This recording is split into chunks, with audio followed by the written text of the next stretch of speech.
When people think of Jung, they often picture the man in a suit, speaking about individuation, archetypes, and the unconscious with scientific precision. But what if I told you that Jung's most important work, the Red Book, was something completely different? A wild, visionary journey that shattered his ego and brought him face to face with the depths of his psyche. While his other books read like brain science mixed with psychology, the Red Book feels like dreaming while awake, where visions, symbolic beings, and prophetic images dance beyond the reach of the rational mind. Jung himself was terrified of what he was seeing, but he understood. If you want to understand the unconscious, you can't stay in the safe territory of logic. You have to dive deep. And what a dive it was. Jung recorded dialogues with strange figures, gods, demons, his soul, who showed him things that still shock readers today. In many ways, the Red Book was Jung's confrontation with his own existential crisis, a breakdown that modern psychiatry might label psychosis, but which Jung approached as a sacred journey. Unlike the machine mind of artificial intelligence, endlessly calculating, the human mind craves meaning, images, and connection, and the Red Book was Jung's way of mapping those inner rivers of fire. What's mind-blowing is that in doing so, Jung was also mapping something collective, something shared in the collective consciousness of humanity. Visions of war, chaos, and rebirth. You know what's crazy? The very visions Jung wrote down, rivers of blood, cities falling, global madness, came true just a few years later when World War I erupted. So here's the question. Was Jung predicting the future, or was he tapping into deep patterns within the unconscious that were already moving under the surface of society? His encounter with the unconscious wasn't some private drama. It was like a broadcast from the hidden mind of civilization. That's why the Red Book isn't just personal. It's a guide to understanding what happens when the unconscious starts to overwhelm the conscious mind, when the ego can no longer hold back the tidal wave of deeper truths. What Jung teaches us through the Red Book is that rational thought alone can't handle the full weight of the human mind. The conscious mind, guided by the ego, wants everything neat, clean, and logical. But the unconscious doesn't speak in logic. It speaks in visions, symbols, and raw archetypes. Jung had to learn how to balance these forces or risk being torn apart. And here's the lesson for us.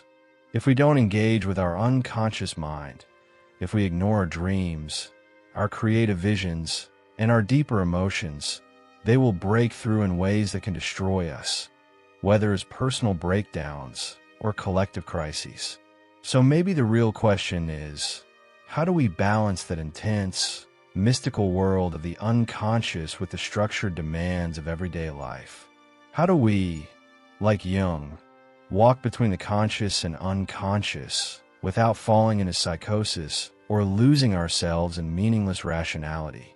To answer that, we need to explore what Jung calls the relationship between the rational ego and the dreaming mind, and how these two parts of us are meant to work together instead of fighting for control. Chapter 1. Rational versus Dreaming Mind. When we think about the mind, we often imagine it's this unified thing, one voice, one way of thinking. But Jung knew better. He understood that there are actually two minds inside us. The rational, conscious mind, ruled by the ego, and the unconscious, dreaming mind, where visions, symbols, and raw creativity live. The problem is that modern life trains us to only trust the ego, the part that uses logic, schedules, and clear thinking.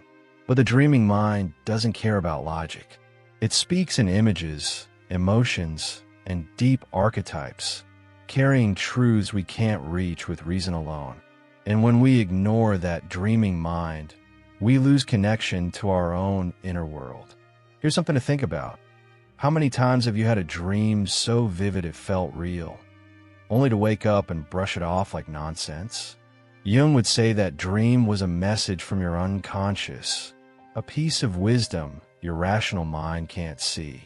The rational mind might run your meetings and pay your bills, but the dreaming mind knows who you really are, what you fear, and what you're meant to become.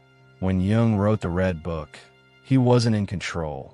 His dreaming mind was taking the lead, showing him visions that the conscious mind could never invent. And that's why he listened, because he knew that to grow, to individuate, we need both minds working together. Think of it like this. The conscious mind is like a captain steering a ship, but the unconscious mind is the ocean. You can't sail far if you don't understand the waves beneath you. And that's why creativity, visualization, and dreams are so important. They're the language of the unconscious, giving us access to depths we can't see when we're stuck in our ego's narrow focus. Artists, poets, and visionaries, like Nietzsche and Schopenhauer, have always understood this. They knew that the flow of inspiration doesn't come from the logical brain. It comes from a surrender to the unconscious, to the dreaming mind that holds our deepest visions. And here's the catch. If you only live in the rational mind, you become mechanical like artificial intelligence, cold, efficient, but empty. AI can calculate, but it can't dream. And humans are not machines. We are beings of vision, flow, and imagination. And without honoring that side, we get sick, mentally, emotionally, even spiritually. That's why so many people today feel disconnected and lost, because they live only from the ego, ignoring the dreaming mind that connects them to collective consciousness and deeper meaning. Jung saw this coming, and the Red Book is his warning. Don't let the rational mind silence the deeper voice inside you. But that leads to the next big question. If dreams and visions hold so much wisdom, how do we actually learn to work with them? How can we turn those chaotic images into something that helps us heal, grow, and create? The answer, as Jung shows us, lies in understanding the power of dreams and visualization, and how engaging with them can unlock parts of ourselves we never knew existed. Chapter 2. The Power of Dreams and Visualization. Dreams are often dismissed as just random noise, but Jung saw them as the most direct messages from the unconscious, and honestly, he was right. Think about it.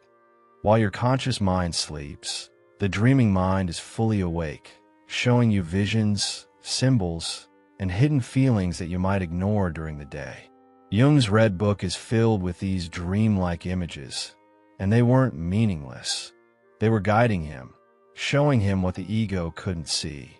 This is why working with dreams is essential for self-awareness. If you want to know what your unconscious is trying to say, start by writing down your dreams the moment you wake up, even if they don't make sense at first. But it's not just about dreams that come at night. Visualization is another way to engage the unconscious. Jung used something called active imagination, where he would enter a dreamlike state on purpose and start interacting with whatever appeared. Visions, archetypes, strange figures. And anyone can try this. If you sit quietly, let your thoughts drift, and ask a question to your deeper mind, you might be surprised what answers emerge. Visualization techniques can bring up images that your ego won't allow in daily life. And in those images, you'll often find solutions to problems, creative ideas, or deep emotional truths you've been avoiding. In fact, modern brain science is starting to catch up with what Jung already knew. The brain processes emotion and meaning through imagery and symbols, not just through words.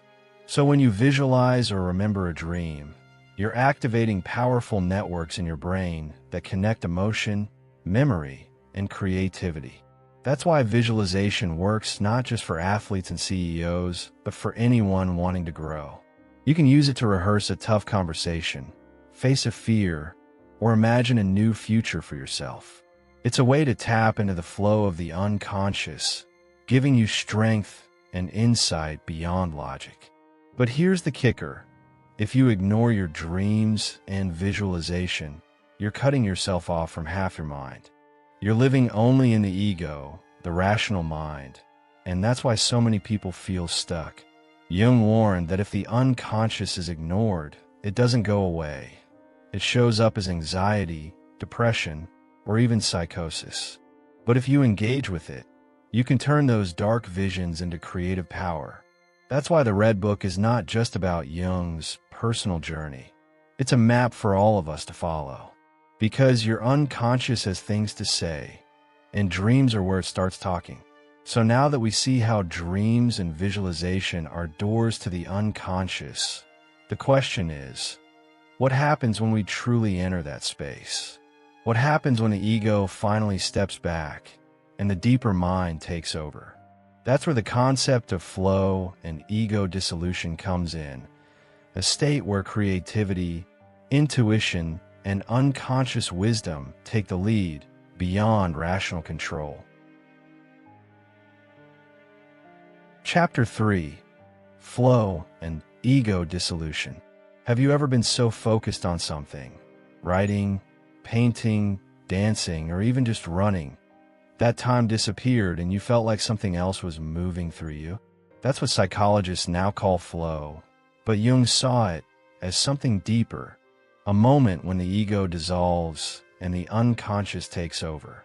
In that state, the rational mind steps back, and suddenly creativity and insight flow naturally, without effort. It's like the dreaming mind takes the wheel for a while, and you become more alive, more connected. Jung experienced this intensely while creating the Red Book, letting visions pour out without the control of the conscious mind. And here's what's fascinating. Brain science shows that during flow, the prefrontal cortex, home of the ego and rational thinking, actually quiets down. This lets other parts of the brain, including creative and emotional centers, take over. So when people say they're in the zone, they're literally in a different state of consciousness. Jung understood this before modern neurology caught up.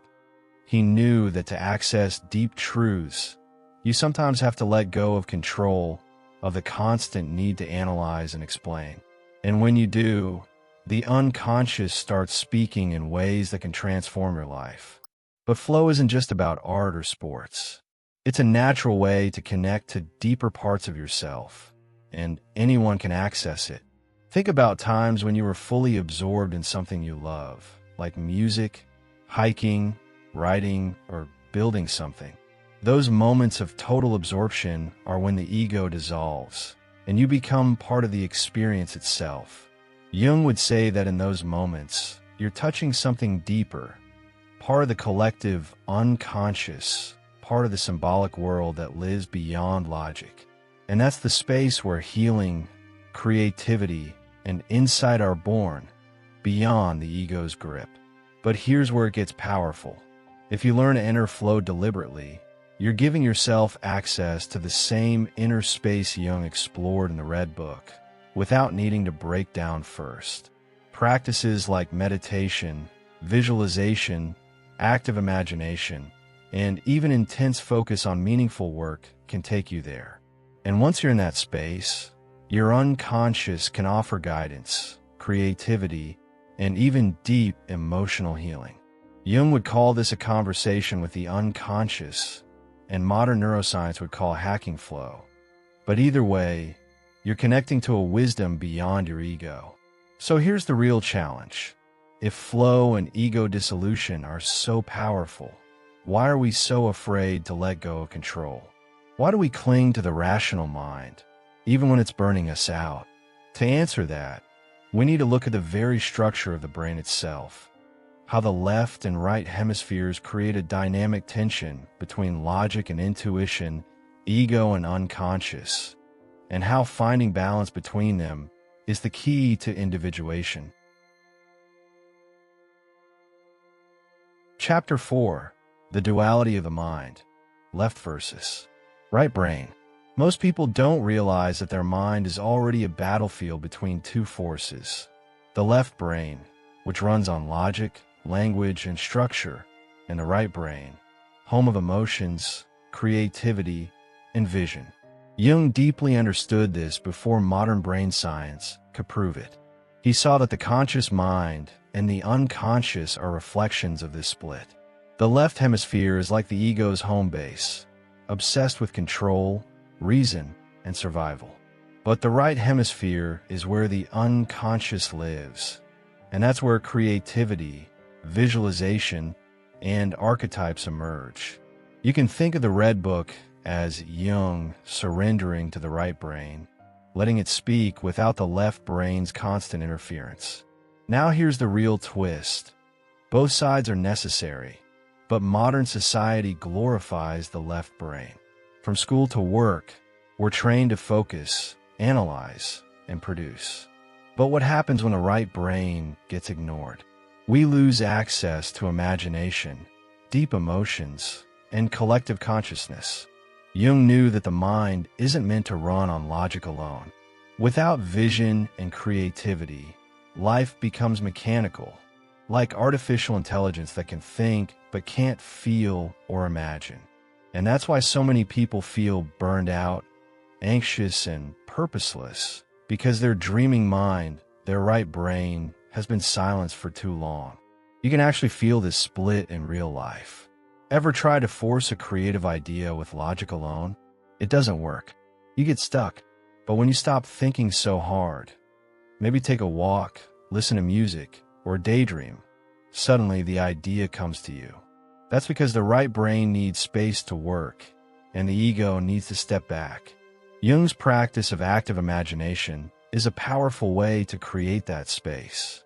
You sit quietly, let an image or feeling come to you, and instead of analyzing it, you have a conversation with it.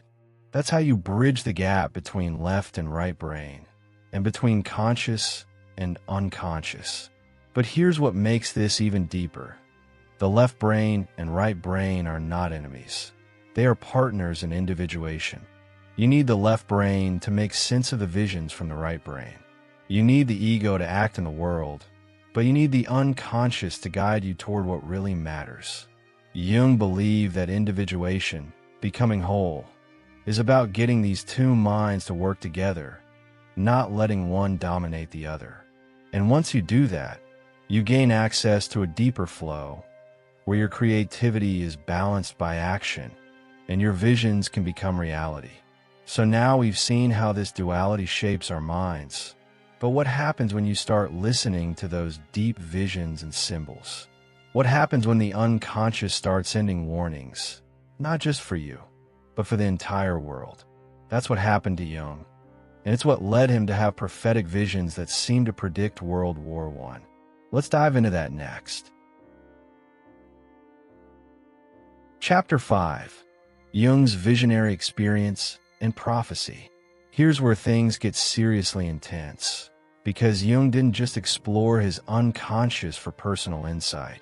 What he saw in the Red Book turned out to be visions of global catastrophe, war, chaos, and destruction. Imagine this. Before World War I even started, Jung was having visions of rivers of blood, cities in ruins, and entire nations falling apart.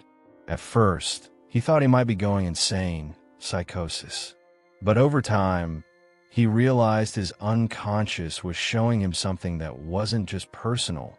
It was part of a collective consciousness, a warning of what was about to happen to the world. And here's the wild part. Jung's visions came true. Within a few years, Europe was plunged into World War I, and everything Jung had seen in those terrifying visions unfolded on a massive scale. This wasn't just imagination. It was prophecy born from the unconscious mind, tapping into deep archetypal patterns moving through humanity. Jung believed that when society becomes too focused on rationality and ego, cutting itself off from the unconscious, a kind of collective shadow grows. And eventually, that shadow bursts out as war, collapse, or chaos. In many ways, Jung's prophetic visions were a warning about what happens when we ignore the dreaming mind. Think about today. How many of us are disconnected from ourselves, chasing technology, AI, and endless rational systems? Jung would say we're in danger of repeating the same mistake, living in the ego, ignoring the unconscious until it erupts violently. And maybe that's why reading the Red Book now feels so timely. Jung was warning us that when we ignore our deep, symbolic world, our collective unconscious, the world outside starts to mirror that inner chaos. It's a reflection of how the mind-body connection works on a global level. If the psyche is sick, society gets sick too. And here's something powerful. Jung didn't think these visions were inevitable. He believed that if individuals learn to connect with their unconscious through dreams, visions, active imagination, they could heal themselves and influence the collective for the better. In other words, if enough people engage with their inner world, they could prevent these archetypal disasters from becoming reality. But that requires courage. The courage to face what the unconscious is showing us, even if it's terrifying. Jung faced his visions head-on, and he believed we must do the same if we want real change. So here's the question. If Jung could tap into these massive collective patterns through his visions, could we do the same? Could paying attention to dreams and inner symbols give us insight into the future, our future, and maybe even society's future? And as we head into a world shaped by artificial intelligence, machine minds, and disconnected rational paradigms, how do we make sure we don't lose touch with that visionary, unconscious side? That's where we need to explore the modern rise of AI and what it means for human consciousness and the survival of the dreaming mind. Chapter 6: Artificial Intelligence and Human Consciousness. Now, here's where Jung's visions become even more relevant, because we're living in an era where artificial intelligence is rising fast, and most people have no idea what that really means for the human psyche. If Jung saw a world destroyed by war as a projection of the unconscious, what would he say about a world ruled by machines, by pure logic, calculation, and ego without soul? Think about it. AI is like the left brain, the rational mind, on steroids. Endless processing power, but no dreams, no visions, no unconscious. And if humans become more like AI, what happens to creativity, to the dreaming mind, to the flow of vision and meaning that Jung fought to protect? The danger here isn't just that AI will take jobs or make decisions. It's that we will lose touch with what makes us human. Jung would say that human consciousness depends on the balance between the conscious mind and the unconscious, between the ego and the deeper symbolic world. But AI has no unconscious. It doesn't dream. It doesn't process symbols the way a human does. And if we let AI run the world, we risk creating a civilization that mirrors a mind without dreams, a machine mind that has no flow, no soul, no individuation. Imagine a world where everything is efficient but empty, void of meaning, art, vision, and true creativity. And here's where Jung's prophecy feels like a warning for us today. In the Red Book, Jung warned about what happens when the rational mind dominates and the unconscious is silenced. Chaos, destruction, collapse.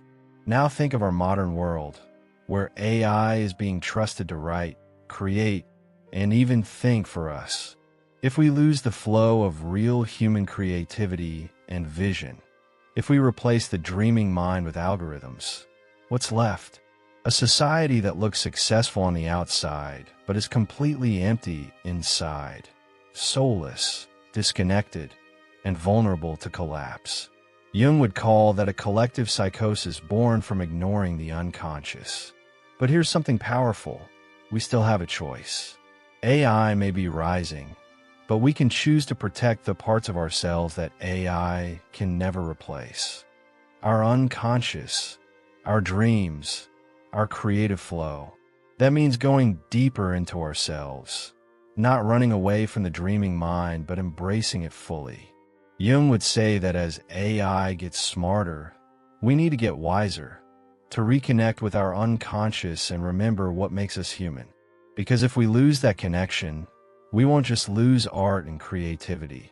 We'll lose the very soul of humanity, the part that dreams, feels, and imagines a better future. So now the question becomes, how do we get so disconnected from that unconscious wisdom in the first place? Why did modern science and technology choose to ignore the mystical, visionary side of human nature that thinkers like Jung, Nietzsche, and Schopenhauer fought to defend?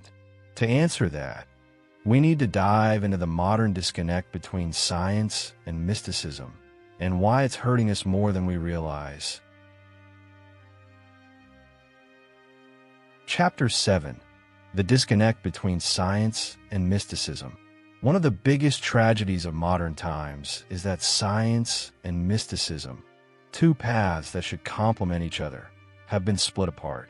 Jung, in his own way, tried to bridge that gap. While science focuses on the conscious mind, rational thinking, and external proof, mysticism dives straight into the unconscious, dreams, visions, and symbolic truth.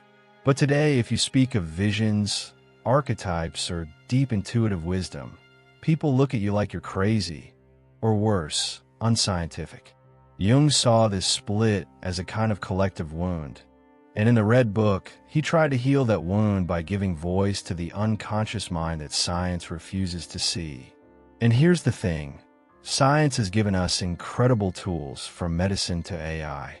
But when it comes to understanding the inner world, dreams, existential crisis, ego dissolution, science often falls silent. Brain science can tell us what lights up when we dream, but it can't tell us why we dream symbols that shake our soul. It can measure the brain during flow, but it can't explain why creativity sometimes feels like a force beyond us. This is where Jung, Nietzsche, and even Schopenhauer step in, to remind us that human consciousness isn't just neurons firing. It's a battlefield of meaning, visions, and archetypes trying to speak to us. And let's be real, people are starving for meaning, for something beyond algorithms and rational systems. That's why Jung's exploration of the unconscious still resonates today, especially as AI and a machine mind take over more of our lives. We need to return to symbolic thinking, to recognizing that dreams and visions hold truths about who we are and what we're becoming. But modern paradigms don't want to hear that. They want measurable, predictable answers, but the human soul doesn't work that way. And Jung knew that if we cut off the mystical side of life, the unconscious would find other, darker ways to speak, through breakdown, psychosis, and chaos. What if, instead of seeing mysticism and science as enemies, we saw them as two parts of a whole, like the left and right brain, like ego and unconscious? What if neurology could explain the pathways, while symbolic language and dreams explain the meaning? Jung dreamed of a world where those two ways of knowing would work together. But so far, we've chosen one and ignored the other, and we're paying the price in anxiety, depression, and cultural emptiness. That's why the Red Book isn't just a book. It's a manifesto for reclaiming the other half of the human mind. And that brings us to one final key to unlocking this whole process: the power of imagination and archetypes. Because if we want to reconnect with our unconscious, we need tools. And there's no better tool than imagination, visualization, and the ancient archetypes that live deep inside our psyche. So let's dive into that next. How imagination can heal, guide, and awaken parts of ourselves we never knew were there. Chapter 8. The Power of Imagination and Archetypes.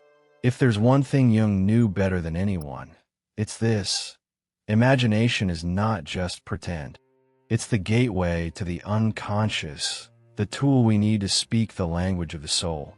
The Red Book is filled with archetypes and symbolic figures that came to Jung not because he made them up, but because they were already living deep inside his psyche, waiting to be heard. These archetypes, the wise old man, the hero, the shadow, the anima, aren't just stories. They are ancient forces, shared across humanity, part of our collective consciousness, shaping how we think, dream, and even how we suffer. But here's the problem. Modern people have stopped using imagination for anything deeper than entertainment. We watch movies, sure, but when was the last time you imagined something for your own healing, your own growth? Jung would say that without imagination, we lose contact with these archetypes, and they start running our lives from the shadows. Ever wonder why certain patterns keep repeating in your relationships? Why some fears haunt you no matter what you do? That's an archetype acting from the unconscious because you haven't given it a voice. Visualization and active imagination are ways to bring those forces into the light, where you can work with them instead of being controlled by them. And here's the good news. Anyone can learn to engage with archetypes through imagination. You don't need to be an artist or a mystic. Start simple. Next time you feel lost or stuck, close your eyes and imagine what that feeling would look like. Give it a shape, a color, maybe even a voice. Now you're talking to an archetype. You can also use dream analysis. Write down a dream and ask, what archetype is speaking here? Is it a hero, a trickster, a shadow figure? Jung believed that when you start this dialogue, you begin individuation, the journey to become your true, whole self. And it's not just personal. Archetypes shape entire cultures and collective movements. That's why Jung's visions in the Red Book weren't only about his own mind. They were warnings about collective archetypes moving through society, about the dark shadow that led to World War I.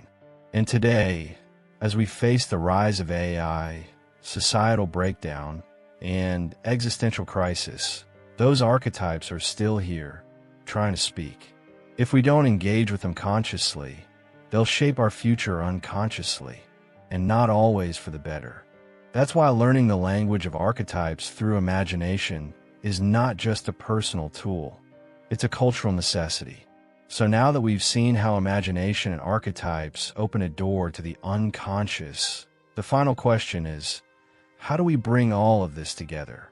How do we balance the dreaming mind and the ego, the unconscious and consciousness, the archetype and the rational mind, to actually live a meaningful, powerful life in the modern world? Because that's what Jung was really after, not just visions, but integration, bringing it all together. Conclusion. The key to true personal growth, it's in embracing the chaos. So now, let me ask you, how much of your life has been driven by the rational mind alone? How much of your creativity, your dreams, your purpose have you locked away, dismissed as unimportant, or pushed to the back of your mind because they didn't fit into a tidy, logical box? Jung's journey into the unconscious shows us that the key to true personal growth isn't just in logic and control. It's in embracing the chaos, the dreams, and the visions that live within. And if you're still waiting for someone else to give you permission to explore that deeper part of yourself, this is it. It's time. If you're ready to stop feeling lost, disconnected, or stuck in the rat race of life, it's time to take the leap into your unconscious. Start paying attention to your dreams. Start asking the deep questions. Start visualizing the life, the creativity, and the wisdom you know is waiting for you. Because if you don't, just like Jung experienced, those unconscious forces will make themselves known in ways you might not want. The choice is yours. Engage consciously with your unconscious, or let it control you from the shadows. Drop a comment below. What unconscious forces have you ignored in your life? Are you ready to start working with them? Let's have that conversation. Jung's journey is a map we can all follow, and if you're ready, I'm here to guide you through it. If this video opened your eyes, don't forget to subscribe and turn on the notifications, because we're just getting started. We're diving deeper into the unconscious, dreams, archetypes, and everything that makes us who we truly are. Don't miss out. Your journey starts now.